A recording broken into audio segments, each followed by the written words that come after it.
And when the house grew quiet and their schedules no longer needed me, my membership in that world faded too. I'd been doing what I needed to do for the kids during their growing years. And as they became more independent, it felt like I was gently being erased. Part of me wanted them to need me forever, and the other part knew that if they did, I'd never find out who I was without them. And when that truth set in, the loneliness crept in, filling the spaces the kids used to occupy. I didn't know it then, but what I was feeling wasn't just loneliness. It was the ache of not knowing who I was. For years, I'd been everyone's someone, wife, mother, colleague, but I still didn't know how to be myself.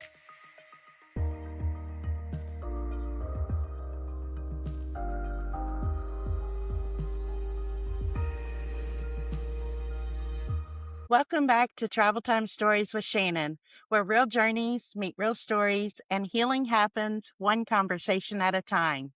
Today's episode is about how journeys reveal things about ourselves. Our guest today discovered something powerful. Sometimes getting lost geographically reveals what needs to be found internally. I'm your host, Shannon, coming to you from the Lone Star State of Texas. And some weeks I open up and share pieces of my own life story, from my travel adventures to the winding road of healing and personal growth. Other weeks, I'm joined by my best friend and co-host Ann from Missouri as we sit down with special guests who share their experiences, insights, and expertise to help all of us along our own journeys. Today, Ann is here with me. Hey, Ann. Hey, everybody. Welcome to the show today. Today's guest is Tracy Smith, author of The Purpose of Getting Lost, a story of finding myself.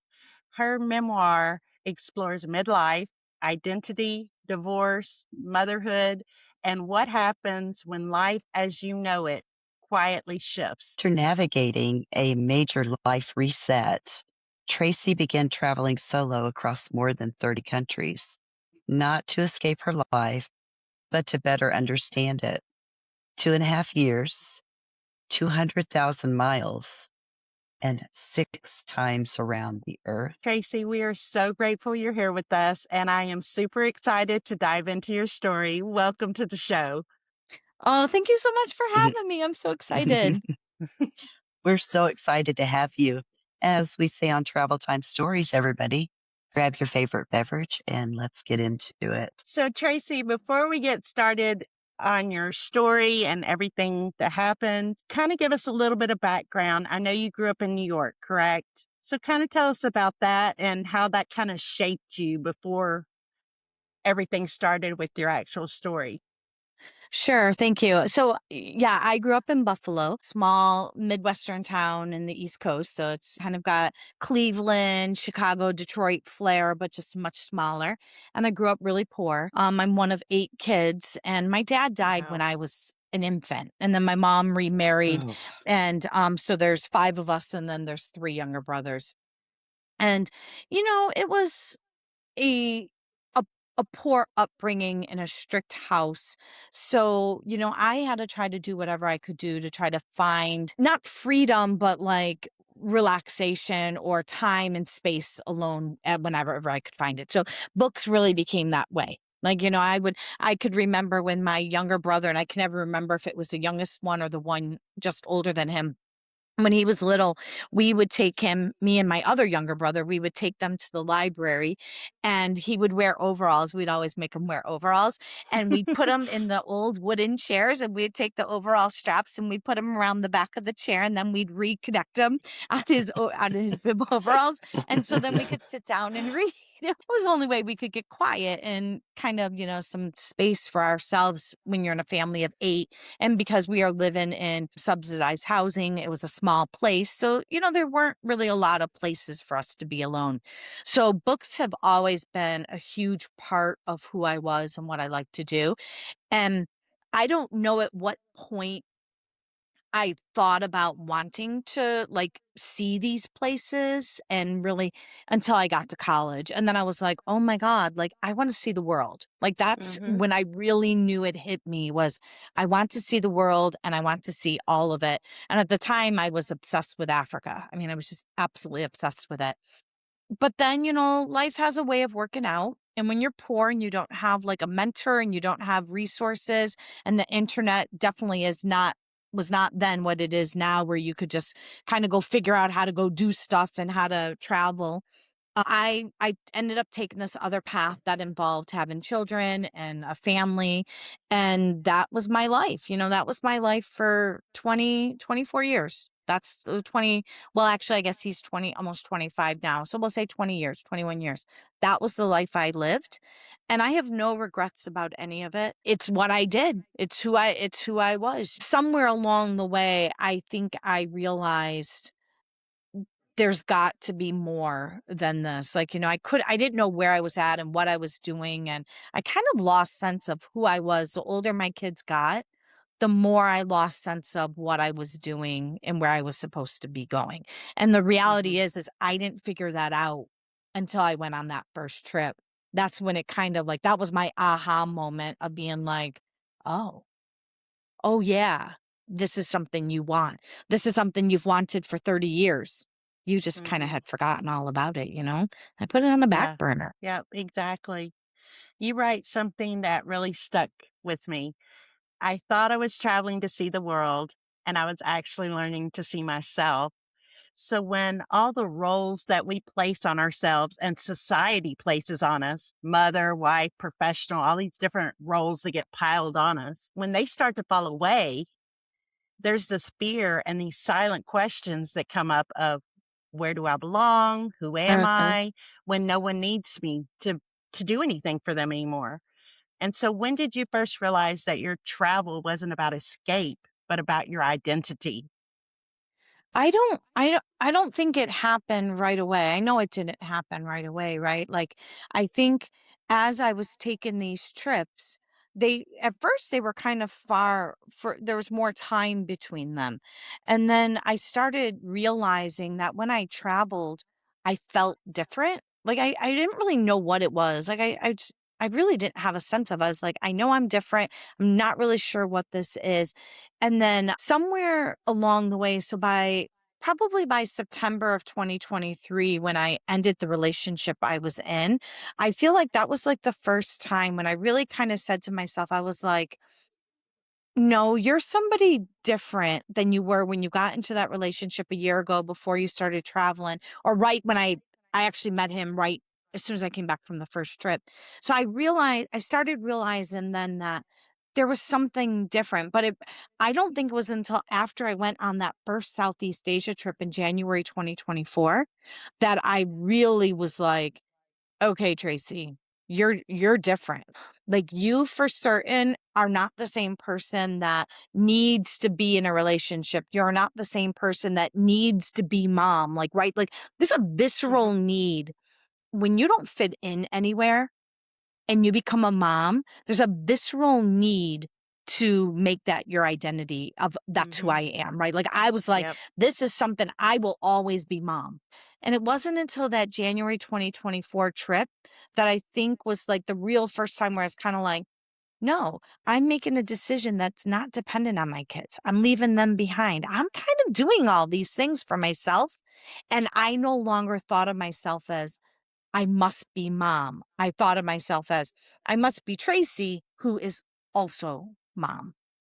It's such a shift in thinking about who I am. Yeah, it really is. I had that same shift in my life as well, and it was brought on by a travel experience. So I totally understand that. And do you think we sometimes stay busy so that we don't have to ask ourselves those questions?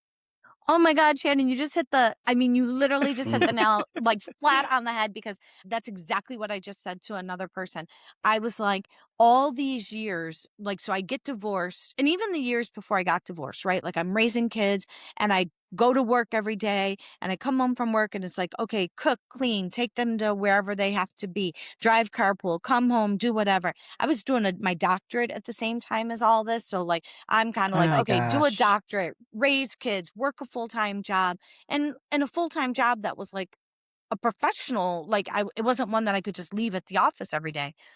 Yeah. And so all of this finishes. And in 2022, when my youngest son started driving, he started driving in April of 2022. All of a sudden, I was like, oh, I have some freedom. Like my doctorate is now finished. I wasn't happy at my job. So by that summer, and then by September 2022, when I left, I was unhappy at my job. My son was the only one at home now, and he had like football practice every night and baseball and rugby, and I didn't have to drive him. And I was like, well, what am I supposed to do now? Like, who Mhm. am I? And it was the first real idea of, yeah, like I can't stay busy anymore. And you know what I did to stay busy? I'm not even joking with you.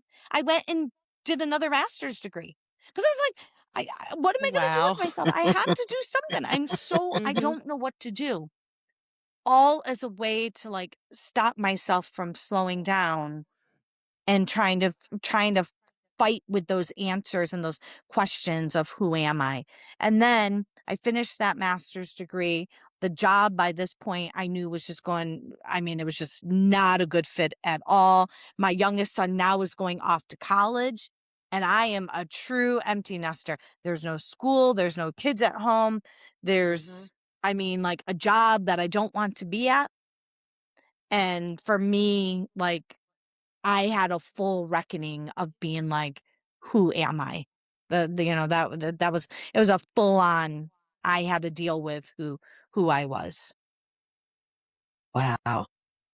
You know, midlife can feel like this quiet reckoning. Rebuilding identity after divorce is very layered.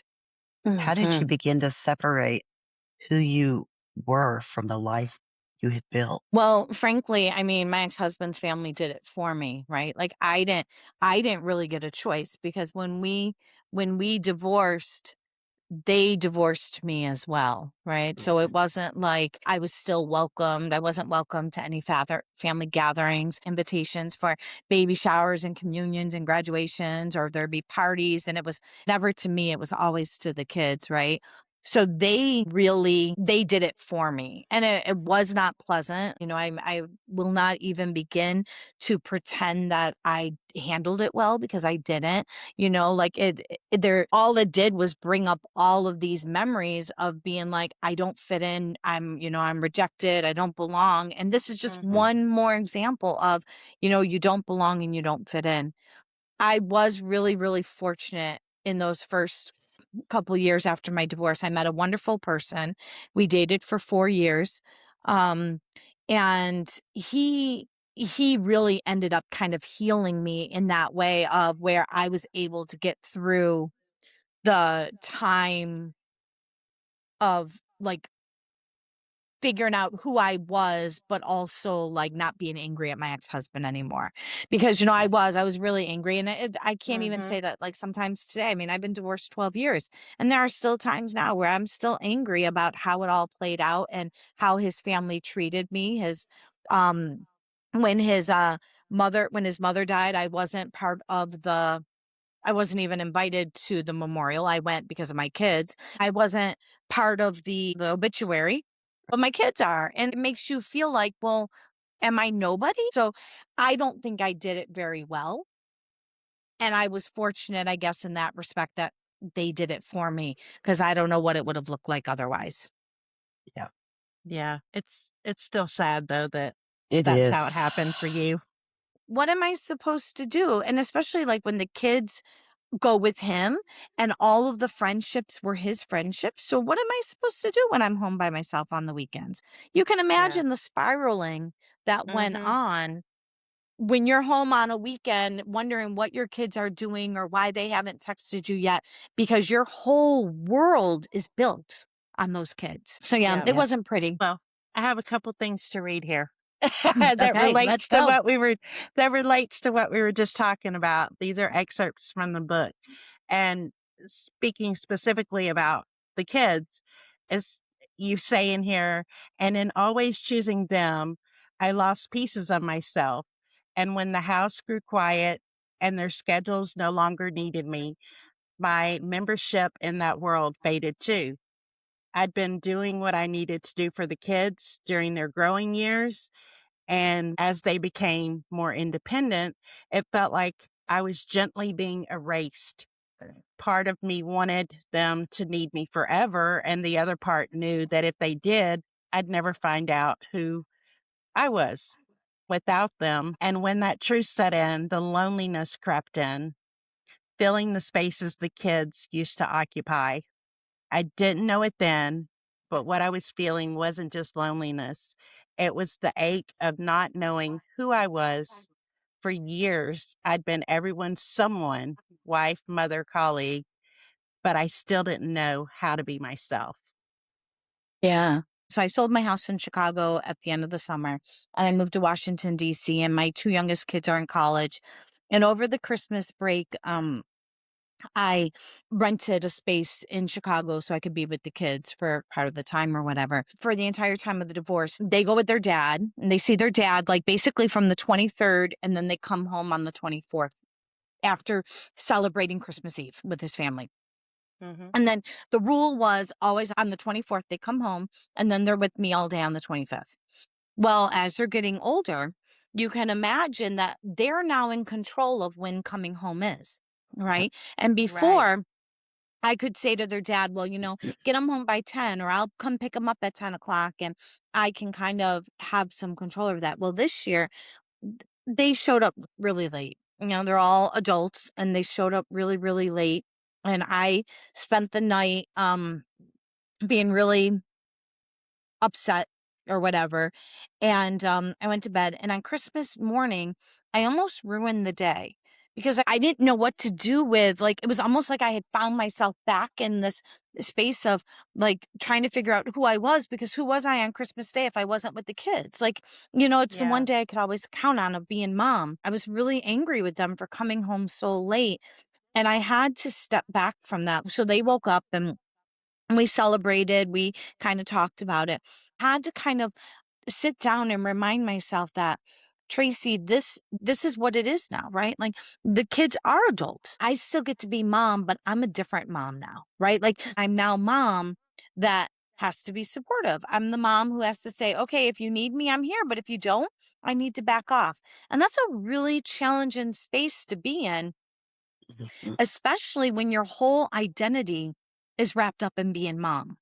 And my Hmm. whole identity, for sure, like the 8 years from the divorce until I started traveling, was about being mom, right? Like, come home, cook. I mean, I thrived off of, okay, guys, let's get up early in the morning. Okay, let's go to school. Get everything ready. Has everybody got lunches? Okay, you got breakfast. Great. Go to school, pick you up, come home, eat, go to cheer, track, baseball. It didn't even matter. Come home, cook, check homework, do homework. I thrived on that pressure, on that movement of everything that it entailed, because it didn't force me to think about all the other pieces of me that might not be there, that might have been missing, that might have been like, who are you, Tracy? And so it wasn't until I started traveling that I really allowed myself to slow down enough to start thinking about who that person was.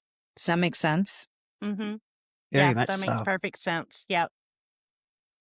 And how would you say that motherhood for you has evolved now that you've been reclaiming yourself over time? So in the passage you just read, I was somebody to everybody and I was always yes to everybody else first, right? Yeah. And I think that was so true for as long as I had children. Well, now what's kind of happening is, and Christmas is another really good example of this actually, is I am finding that I'm saying yes to myself, but when the yeses are to them, they're yeses that are intentional. And a really good example of that is, okay, so during this same Christmas holiday this past year, I thought the kids were going to be with their dad for after Christmas. I thought maybe they'd go away somewhere. So I booked a trip to Guatemala. I wanted to go to Guatemala. I'm like, I'm not going to sit around Christmas time by myself. I'm going to go somewhere. Who else gets a week off? You got to go somewhere and do something. So I book a trip to Guatemala, and then come to find out they're not going anywhere with their dad, right? So now I'm really conflicted because I'm like, my kids are home. I want to spend time with them, but I really want to go to Guatemala. Like, I really want Mhm. both of these things. And what do I do? So my daughter comes to me and she says, "You know, mom, we should do something for New Year's Eve." And I was like, "Okay, maybe." Now I'm supposed to be in Guatemala. I'm like, "Okay, maybe. Let me think about it." I ended up canceling Guatemala, and I booked a trip to New Orleans with my daughter and my oldest son. My younger son So stayed back. He fun. didn't want to go. So I booked a trip to New Orleans instead with them. But that, to me, when I think about not going to Guatemala and deciding to go to New Orleans with them, that was not about me giving up something for them and being everything to them. That was about me saying, sure, I'd love to go to Guatemala, but I'd also love to spend time with my adult children in New Orleans. It will be a Mhm. ton of fun. So, you know Yeah. what? Right now, I'm saying yes to me, but the yes to me means yes to spending time with my children, not yes to just going to Guatemala. Now that my kids are getting older, it's reshifting those priorities. And like, and another good example of it is I'm going to Vietnam in April, for a friend's wedding, and it's falling on the same weekend as my son's mom's weekend at college. And Mm. I was trying to like figure out, can I do both? Like, I kind of have tried to think about it. But at the end of the day, I've made a decision to say, I'm going to Vietnam. I can't make both work. And this time I'm choosing me. And I'm sorry, Henry. I will come and see you another time and we will hang out. And I'm sorry I'm going to miss it. We had a great time last year, but this is me choosing myself. So I think now that they're older, it's about trying to think about, like, what is it that I really want? And how does the other needs of other people fit within that, versus me saying, what does everybody else want and how do I fit into that? So it's just kind of Yeah. a complete shift how I make the choices about what I do now. Yeah, that's Yeah. a great example of how you have to shift your mindset in thinking about things. That goes along with one of the lines here in the book that I like. It says, "I spent years packing everyone else's bags, but never thought to pack my own. I didn't even know what I needed, literally or figuratively." So true, because that very first trip when I went, I didn't even know how to use my phone when I went overseas. I didn't even know how to call. I still don't really know how to call when I go overseas. But on that trip, I legitimately was like, I have no idea. How do you use a phone when you go overseas? How do I get maps? So yeah, like all these things that I just didn't even know how to do or what to do. Even on that trip, the day before I left, I was up to the point of still cooking meals and packaging meals for my son, who was a junior in high school. He certainly could have cooked for himself, or at least, could have ordered takeout. I Yeah. mean, I didn't need to, but here I am still meal prepping for my son. Henry, here's the stuff labeled in the freezer. Here you go. Here's this. I mean, I had bags of frozen food when I came back. I mean, he ate a lot of it, to his credit, he did. But still, like, I'm doing all that rather than thinking about, okay, how do I use my phone when I go to another country? So stuff like Yeah, that, like, you don't even Right. think about it because you're too worried about everybody else. Yeah. exactly. One of the most emotional moments in your story is returning home for Christmas and realizing that Yeah. it no longer felt like home. Hmm. That Greyhound bus moment. Can you take us there and tell us what home meant to you before that? And then what did it mean Yes. after? So, my brother read the book. He was one of the first people, and I was so surprised. I don't know why I was surprised, but I was really surprised that he read it. And so I remember saying to him, I was like, "What was the one moment that surprised you the most?" And he talks about that Greyhound moment. And he said to me, "I had no idea how you felt that day." And I was like, "It's okay that you didn't know, because you guys all had families, you all had children and, young children, and it's Christmas and you have in-laws and you want to spend time with them. And here I am kind of like randomly showing up like the wayward daughter, just coming up out of nowhere being like, hey guys, spend Christmas with me. Wait, I'm the lonely one all by myself." And so it wasn't their fault, but at the same time, it was so lonely because, society they have a certain expectation for Christmas, right? It's so unfair because there are a lot of people out there who have nobody to spend the holidays with Christmas, and yet society somehow makes us feel badly if we're alone on Christmas. That's what I was feeling was I'm alone and like I didn't fit in because nobody wanted to be with me. And I said I'm leaving and I got on that Greyhound bus and it was like the loneliest ride ever. Because again, it was like Christmas night and who's supposed to Yeah. be alone on Christmas? Yeah. Oh, it just changed the whole trajectory of my life. Because being alone on that Christmas made me realize I never wanted to be alone again on Christmas. I think that if I was traveling, I'm more open to the idea of being alone on Christmas. But here, we just make people feel really badly about themselves, Yeah. We Yeah. do. for being alone. Yeah. Yeah. Unfortunately, our society makes people feel bad about themselves for many things that Yeah. we Yeah, should not make people feel bad about. Exactly. So, right. and being Yeah, no, alone is one of them. yeah, Right. right. Like there's some defect with you. There's something wrong with you because either you don't have like this massive group of friends or you choose to spend a day alone or you choose to live alone or you choose to spend your life alone. For some reason, we think that's a flaw. Hmm. And like for me, I'm in my glory at my house alone. I love my children, love you guys, love you. But I'm in my glory living by myself right now in DC. I'm responsible for the dog and the cat, of course. Right. Yeah. But outside of them, not being responsible for anybody else unless I choose to be responsible for them. And it's so freeing. There are times where, yeah, let me tell you, oof, it's very freeing. It's hallelujah, Oh, I isn't it? know. I'm praying for that day. Yeah. I Hence, haven't got there. I haven't got there yet, but I'm praying for it every day. yeah. You want your kids to need you and you want to be a part of their lives and you want to see them grow up and be successful and do all these things. But at the same time, my audience is women who are just sitting at home feeling constrained by all of these expectations that are put on them, who want to be able to say yes to themselves. Even women who work in corporate America making, $500,000 a year, women who are Yep. single moms at home. There are women Yeah. who are single by themselves. There are women who are empty nesters. There are all of them who just don't feel like they have the power, the permission to say yes to something that they want because society just has so many expectations of what we're supposed to say yes to, right? Mm. I wanted to shatter that illusion of being like, I have to say yes to everybody else first. I can say Right. yes to myself first. It is not selfish. It is responsible for me Right. to say yes to myself first. And that's what I'm doing. I Yep. agree. Me too. And I'm so glad that you did that and that you wrote the book. So, because it was much needed, and everybody needs to Yes. read the books. I Oh, agree. I love that. I absolutely love that. But Right. this book for me, it was like a love letter to myself, right? And that's how Mm-hmm. it functioned because there was so much about myself that I didn't know or that I wasn't really willing to reckon with. And and then all of a sudden when you brought back to thinking about it, you're like, "Oh yeah, I Mm-hmm. remember that now. I Mhm. totally get what it was I was thinking and feeling."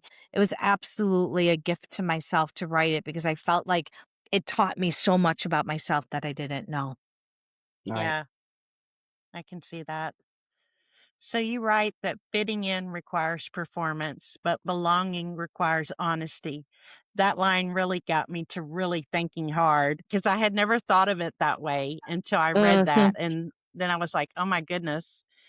And one of the things in the book, it says it was about learning that belonging doesn't arrive from the outside. It doesn't come stamped in a passport or written in a job tied. It comes when you stop apologizing for what you need, when you let yourself be fully seen, and when you decide at last that smallness is no longer enough. After a lifetime of trying, or after a lifetime of trying to earn belonging through effort, it hit me. It's not about working harder. It's about telling the truth. Yeah, when I was younger, I definitely lied a lot. as a way to fit in, right? These shoes are from this store. Yeah, oh no, we have carpet on the floor. We just don't happen to have it right now because it's being cleaned, all these things. And so you're constantly performing and lying at the end of the day, right? I was just Mhm. lying Right. to try to be somebody, to try to fit in with the people that I was around. I realized I didn't have to do that anymore, that I was good enough with who I was. But now at this point, if people don't want to have me in their life because for whatever reason, because they just don't think I fit in with them, then I don't need to be in their life. I'm not going to try to fit in anymore. Now it's just kind of like, this is who I am. I'm not going to apologize for being who I am. This is it. And you can either take me or leave me.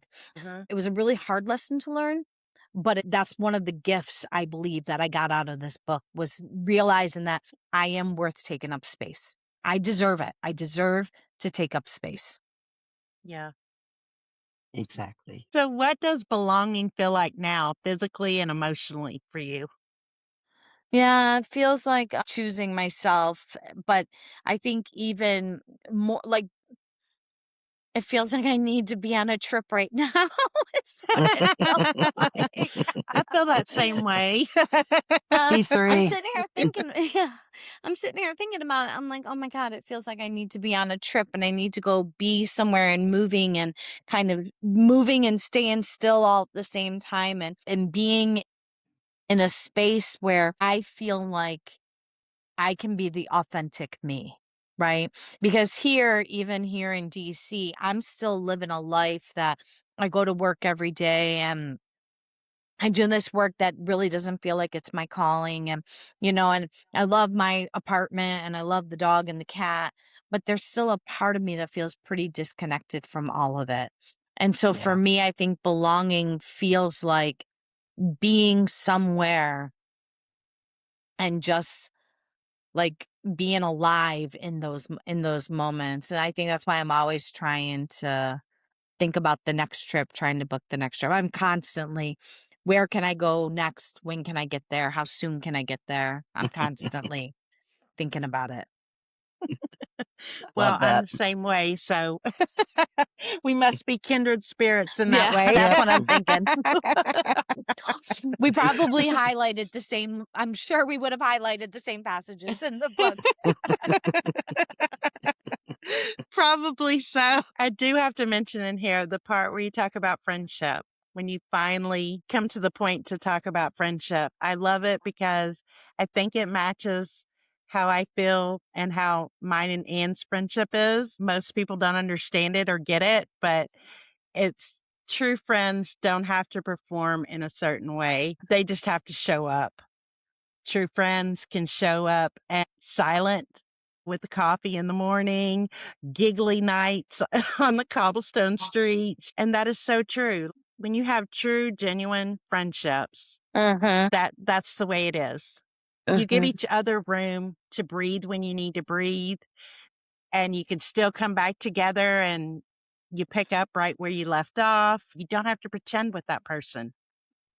So glad you used that word about grace because it's a phrase I use a lot is that we need to give more grace to people Mhm. to be themselves. That chapter was really hard for me to write, the one towards the end of the book. It was really difficult for me to write because it was a reckoning about these friendships, these people that I thought were my friends that I wanted so badly for them to be my friends, for me Mm-hmm. to realize I was so disposable, right? Like and it wasn't a true friendship. And that hurt. Like, but Mm-hmm.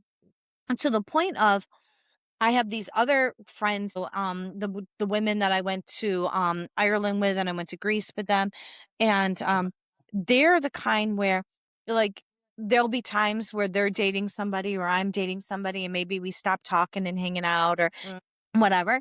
And then what happens is 6 months down the road, a year down the road, however long, we pick up the phone and it's like, okay. There was Mhm. no judgment there about being like, where were you at? Where have you been and how come you haven't called me? Or my friend Carmen from the Puerto Rico trip, like It's the same thing, and so I agree that, like, real friends will give you that space to kind of be Mhm. who you need to be, and then Yeah. and they won't be like, "Oh, Tracy, you're too intense," or "Tracy, you're too this," or "Tracy, you're too that," or "You're too whatever," because that's what I would hear all the time, and they don't real friends won't make you apologize for that.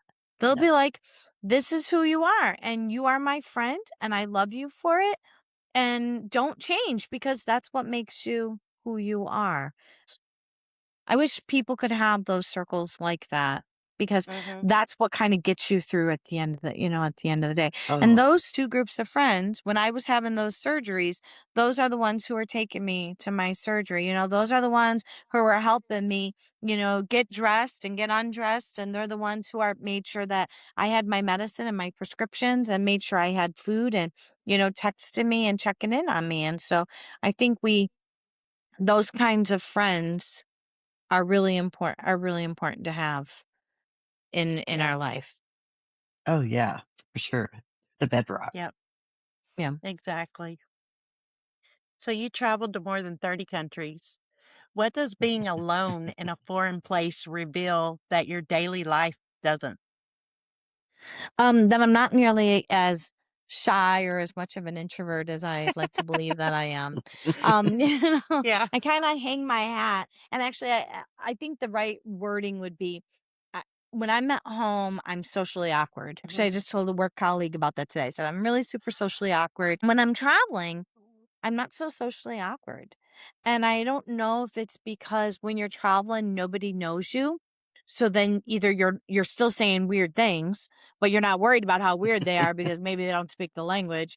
Or Yeah. two, like you're never going to see them again, or you're not really nervous about what you're going to say. So it allows you to not be so socially awkward, right? So Mhm. Yeah. things come out more natural. You say kind of the things that you're not like, gatekeeping your thoughts. Yeah. Like I that. can relate. I can relate to that. I'm the same way. So,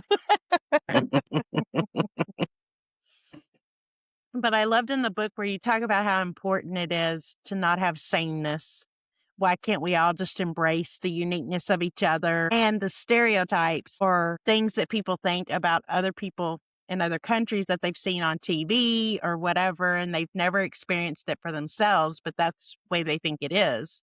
And then you go and you discover that is totally wrong. That is not how anything is. Mhm. Yeah. And the fact that you said that when you went to the Middle East alone, by the way, that you felt so welcomed, Yeah. that blew me away. I was like, wow, most of us have been raised or Conditioned. Mhm. conditioned on what we've seen and heard that's not the way things are over there. And that's not, how it would be. So I was really shocked by that. I was like, wow, that's Yeah. amazing. Yeah, it's funny. I'm going to Vietnam in April for a wedding. I've invited one of my friends to kind of join me because she likes to travel. And I was like, this might be something fun for her to experience. I was telling her last night, there's some stuff going on, obviously, in the Middle East right now. And so I said to her, we're flying through Doha.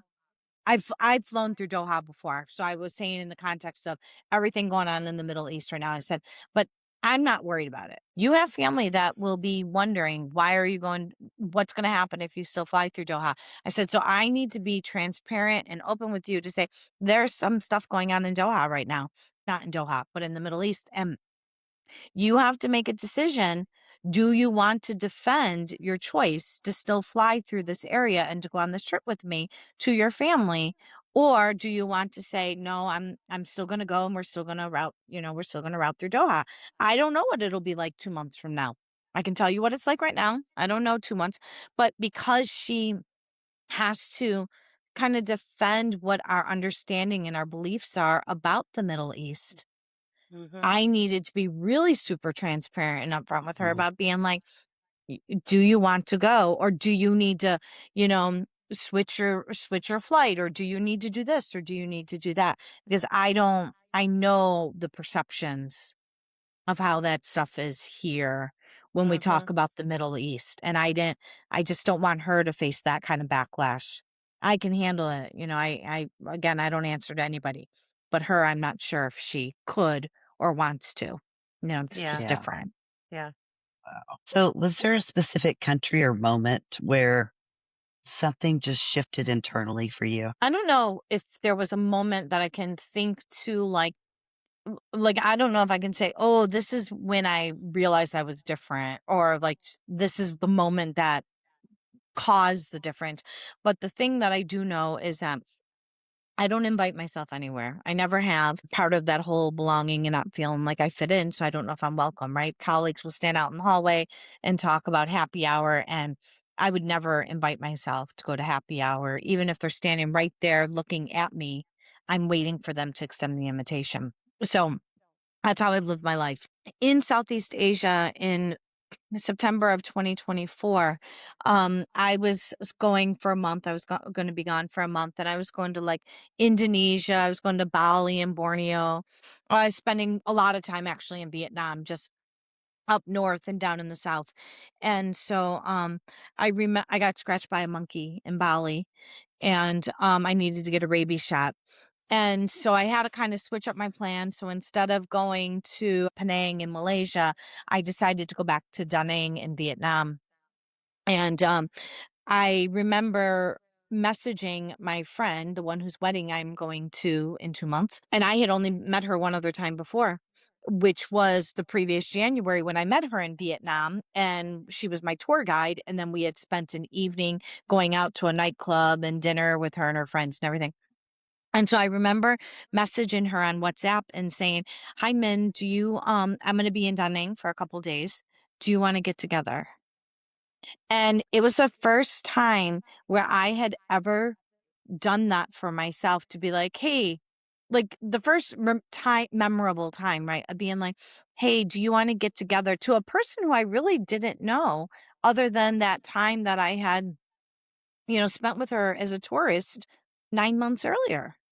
And so for me, that I didn't realize it at the moment, but I have since come to realize that really was this kind of Big. turning point for me, because Mm-hmm. I invited myself to go hang out with her. And like, she brought like five of her friends, and we went shopping. We went back to a nightclub. We went to dinner. We went to a soccer game. I mean, we spent the whole Wow.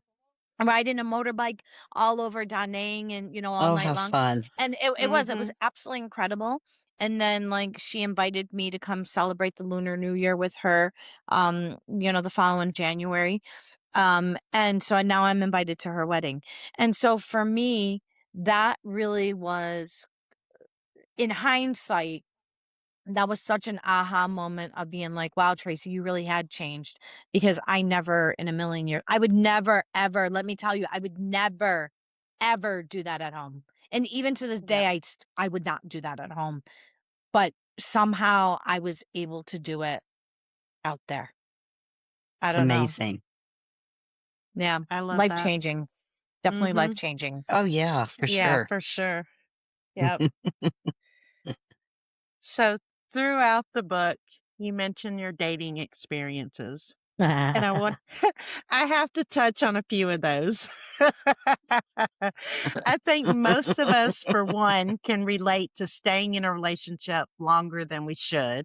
Yeah. What did you learn from that, and what advice would you give someone currently in that situation? I think that's really hard. And I don't know if I would have had the guts, to be brave enough, the courage, whatever you want to call it, to end that relationship if I hadn't figured out, like, that I no longer needed to be in a relationship. Because when we first started dating, I had been single for 4 years. And the summer before meeting that man, I went on all those dates. When we first started dating, I was kind of like, I'm dating looking for my forever person. That's what I thought I wanted. That's what I like was looking for.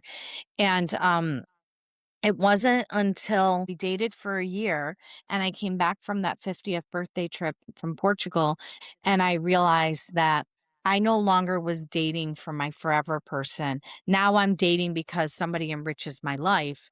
And that's when I realized he wasn't enriching my life anymore. And so I think Yeah. that that's really hard, because we need to understand why it is that we're dating somebody, or like, why Mhm. are we involved in that relationship? And now at this point, I will not, like, I refuse to spend energy if I don't feel like it's somebody that I want to be with. I just don't do it anymore because I just have too many things going on in my life, and I have too much that I want out of it to just be in a relationship just to take up space, right? Like, Yeah. it's just not somewhere that I need to be anymore. And so I think that we need to ask, what is that relationship doing for us that's furthering me? And if it's not furthering you, then I think you need to have a really hard discussion with yourself about whether it's worth staying in. I think that's really good advice, and I think there are probably people out there who probably need to hear that right now. So Mhm. I got to hear the whole story of Mr. Implant. Yeah, the poor implant guy. I feel really badly. And that summer, I had been going out on all these dates. I had finally, COVID was just over, kind of like, the world was opening up again. And I had decided that I was going to start dating. Now, I had just had one of my first surgeries on my arm, and I don't know where he fit in over that summer because there were 100 dates. It was craziness.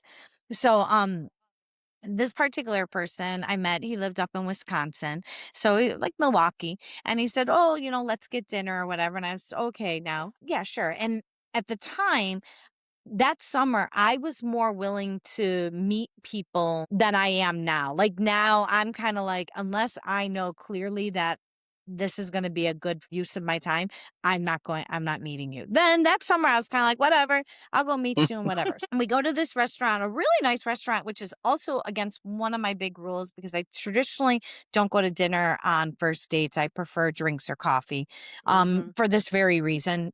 So we get to this restaurant, this really nice restaurant in the mall, in this nice outdoor mall in Chicago area. First off, the hostess sits us down at, like, like a half circle table. Now there's only Mhm. two of us. Well, okay, that's kind of awkward. Where are we supposed to sit? We're all supposed to be on the Right. ends. We're supposed to sit next to each other. I don't know. He climbs in on one side, I climb in on the other, and he stops kind of like, and before I realize where he's stopping, but he stops like on kind of like the end seat. And I'm already climbed in, scooting him around because I don't want to be all the way on the other side of the table Right. from him, this big half table that's meant to seat four people. So I'm kind of scooting in and I get in. So we're sitting. Again, this is a nice restaurant. This is not like, a $10 McDonald's joint. So, the waitress comes by, or waiter comes by, I don't remember, and I order wine, and I ask him if he's gonna have anything, and he decides not to have anything to drink. And then he discloses to me shortly thereafter that and I don't want to make fun of his implant because he had cancer, so that's all very sad and everything, and there's a reason for it. Mhm. But we're on this first date and we're like 20 minutes in, 15 minutes in, when I ask him why he's not having a glass of wine. Does he drink? Does he not drink? And he discloses the cancer, and then he discloses what kind it was. And then he basically tells me, I have a penile implant. And I'm just kind of like, oh, oh, like, oh, You're like, like, I don't even know what that TMI means. for a first date. Right. Like, right. For a first date, we're 20 minutes in. You don't even want to sit next to me at the table and you're going to tell me about your penile implant. I mean, so I felt really, really badly about that. Dinner continued. I'm certain I had another glass of wine. After dinner, I remember we left and I kind of just gave him a hug or something afterwards. And of course, it's always awkward to leave a date and be like, "I'm sorry, there's not really a match here," especially when someone just spent $100, dropped Right. $100 easy on dinner and drove down from Milwaukee, which was like an hour and a half drive down to have dinner with me. Wow. He drives away and I send him a message like 5 minutes after I know he's left already. And I'm like, "I will eat you alive." And I was like, it's not a match. I'm sorry. I felt so badly about it, but it was TMI, and it was, and I don't know what he should have done. I don't know what the right situation is in that, because you can't wait too long to tell somebody, because that's such an important part of relationships. But at the Mhm. same time, I'm not sure, like, the first 15 minutes in Mm-mm. is the right time to tell somebody either. I don't No, know. Yeah, no. no, definitely not. No, I know. Maybe I should put that on my profiles. No penile implants, please. I don't Well, know.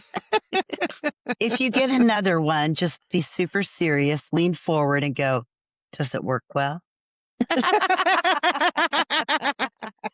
So that picture that goes with that chapter, which is the Detroit Tigers picture, Hmm. it's the only picture in that entire book that has pretty much no meaning to me. That picture is related to one of the dates I went on, but the picture I wanted for that chapter, I wanted to do a Brady Bunch style pictures and like to basically pixelate like the faces so you couldn't see, but Yeah. basically you would see all these dating because I had screenshots of all of them. So I sent them to my designer and I was like, I have all these screenshots that I'm sending you of all these dates that I went on. Wouldn't that be fun if we created like a Brady Bunch bingo card or something or something like that? And that was the intention, but then she told me she didn't think it would go over well, so we but I thought it would have been a fabulous I Yeah, really did. I would I have That's been agree. great. really excited Mhm. about that. I think people would have really and they would have all been pixelated. So it's not like you would have saw somebody's picture, but I just Right. thought like I was like, "Oh my God, how much fun would it be to just have like, all these app pictures of all the That would have been hilarious, I especially because think. they were I from all agree. different apps too. I mean, it was like Tinder and Plenty of Fish and, Match and Bumble and, Oh, that's I was great. I was doing the whole gamut that summer. I put myself out there. I really did. Well, good for you. At least you put yourself out Right? there. I did back then. Not anymore. I'm done. I don't have the energy anymore for it. It was a good summer though, wasn't it? It was definitely a good summer. That is for sure. Yes. Exactly. The filthy bathroom guy. Was his bathroom just dirty or was it filthy because, like, he didn't flush the toilet or, like, Uh, It I was have just to know. filthy. I just remember it being like it was like shaven stubbles just everywhere. It's not like there was cat pee or poo, but there was like cat hair. It was just gross. ugh. Yeah, It was really, really, really gross. I don't blame you. Yeah, I couldn't have stood that either. No, Yeah, that one was gross. Yeah. Ugh. yeah, that's way too much. That's way too much. Yeah. So the last one I have is your trip to Seattle. I'm sure you probably figured I was going to ask you about it. This really Yeah. this really touched me though, like your openness about your curiosity. I think there's a lot of people who can relate to that. Yes. And Yeah. my question is, had you always been curious or was that something that happened like when you were just trying to find yourself like after the divorce? I I've always been curious for a lot of different reasons, things related to like trauma and stuff like that. And so I think I always Yeah. have been curious. In addition, I am officially obsessed with women's boobs. I just think they're absolutely beautiful. All of my friends know this about me. They all Nothing know it wrong with about me. that at Hopefully, all.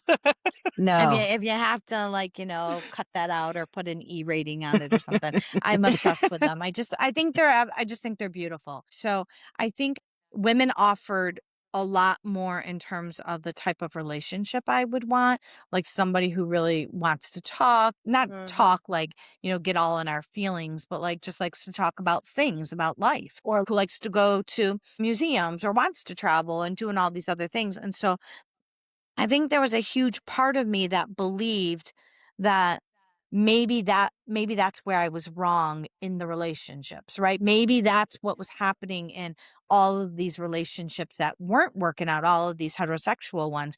That's why they weren't working out is Yeah. because maybe I truly am either bi or maybe I was a lesbian and I hadn't come to terms with that yet. And so that experience in Seattle, though, it did tell me that I'm not lesbian, right? Like I might Mhm. have been able up until that point, I think I might have been able to be like, "Oh, maybe I am," without going on that date and realizing that we had a nice time talking, but I felt absolutely nothing, like, Mhm. not even curiosity to kiss her, told me everything I needed to know about my own Right. sexuality. Without that date, I wouldn't have known that. But I think I had always been really curious about it, and I just didn't know. And I think a lot of women do go through that, and for a variety of reasons as well, because whether it's based in trauma or whether it's based in, you know, their own sexual life, and how sexual they feel, or whether that's based in like the kind of intimacy, the emotional intimacy that we can build with somebody. I think Mhm. that that could be really true of a lot of women. And Yeah. I don't know if I would say, "Oh, go on a date to see if you are." That's not what I'm necessarily advocating. But I think trying to come to the source of why you might think that, Yeah. if you are questioning it, might be either you have to go on a date to find out, and that's kind of in my situation what I did do, or to try to come to the source of why you might feel that way. And I think that, that's a really challenging way to think about it. But I do think most women who are feeling that kind of curiosity, if it's not because they're genuinely bisexual or lesbian, I think they could point to why they're feeling that curiosity. Mhm. And, then you can kind of work from that space and say, okay, this is why I'm thinking that, right? So it was just kind of being like, I was curious, but I was curious kind of like, I think for the wrong reasons. I was curious because Right. of these traumatic events. Mhm. And maybe if I had dealt with that trauma, I wouldn't have been so curious. That's kind of what I'm thinking. I don't know. I've never had any therapy for that, so I could not speak to it. And I don't want anyone who identifies as being, lesbian or bisexual to excoriate me on that and be like, no, like listeners really understand. That's not what I'm saying. I think if you're struggling with your sexuality, there could be reasons behind why you're struggling with your sexuality to kind of explore why. Yeah, and it's okay to give yourself permission to explore that and try to figure that out Mhm. for yourself. Yeah. Yeah. Exactly. Yeah. It's important. Yeah, I think that using that word permission, Shannon, is so important, because I do think it's really important for women to give themselves permission to explore that if they're feeling that.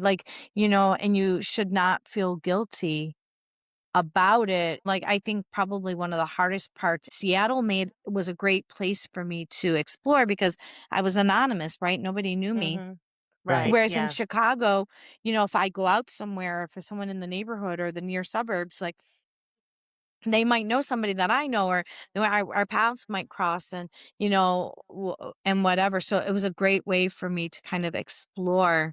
I gave myself permission to explore it in Seattle, and I'm forever grateful to myself for doing that. I think that's really Oh, challenging to do. you know yourself so much better now, don't you? Oh, 100%. I absolutely know myself so much better, and I'm not afraid of who that person is. And I think maybe I was before afraid, and I'm not anymore. This is who I am. And like I said, you take me or you leave me. I mean, I'm not Yeah. forcing myself on anybody. This is who I am. Right. This is what you get, Yep. you know. Yeah, absolutely. In all of your travels, is there one place that just felt like it healed you from the soul to the top of your head to the tips of your toes? Yeah, this is such an easy one. It's Vietnam. I just absolutely love Vietnam. I felt welcomed from the minute I stepped off the plane to every single time I've been there. I found so much of myself there, right? I found community and in my friend Min and Lam, and I took those risks, like, that I talk about, of inviting myself to hang out with both of them, both Min and Lam. I went and stayed in these homestays and rode bikes in torrential downpours in the Mekong area. So for me, there was so much I figured out about myself in Vietnam. If I was to say, okay, Tracy, what trip could you take out of your book and the story is still complete? I'm not sure. I'm sure there are some that I could be like, oh, I could take out maybe Belize and maybe the story is still complete without Belize. But the places that I know I can't take out is Vietnam because that story is just not complete without it. Yeah. I I kind of heard figured it's you were going to say beautiful. Vietnam. You've been there, what, 3 Yeah. times now? Yes. Yeah, so I've been in and out 4 times. I went back the one time I went twice on kind of like 2 different parts of it, and so then I'll be going back in April. It's my retirement plan. That's I love amazing. that. Everyone needs to pick up a copy of The Purpose of Letting Go. Yes, please, please, please, definitely pick up a copy of it. It's readily available too, so, you can go to Amazon, you can go to Barnes& and Nobles, you can go to Google. There's even some independent bookstores that have made it available on their websites for picking up, so you don't even have to go to Amazon to get it. You can go to, like, some small independent bookstores and order it on their website as well. That's cool. Yeah, there's also links on my website for it to pick up, which is tracysmithauthor.com.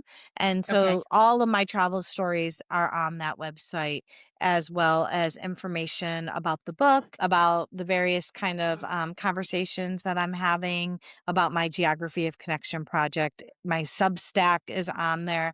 So everything is on is on my website. Wow. perfect. Awesome. Thank you, Tracy, so much for sharing your honesty and courage with us today. Your story reminds us that sometimes losing the map is how we finally find direction. And to our listeners, if this conversation resonated with you, share it with someone who may be quietly rebuilding. Sometimes getting lost is the most powerful thing you can do. We'll put Tracy's links in the show notes, and you can also find out more about her and all of our past episodes and guests on our website at traveltimestories.com. And until next time, keep traveling your story and keep making memories for life.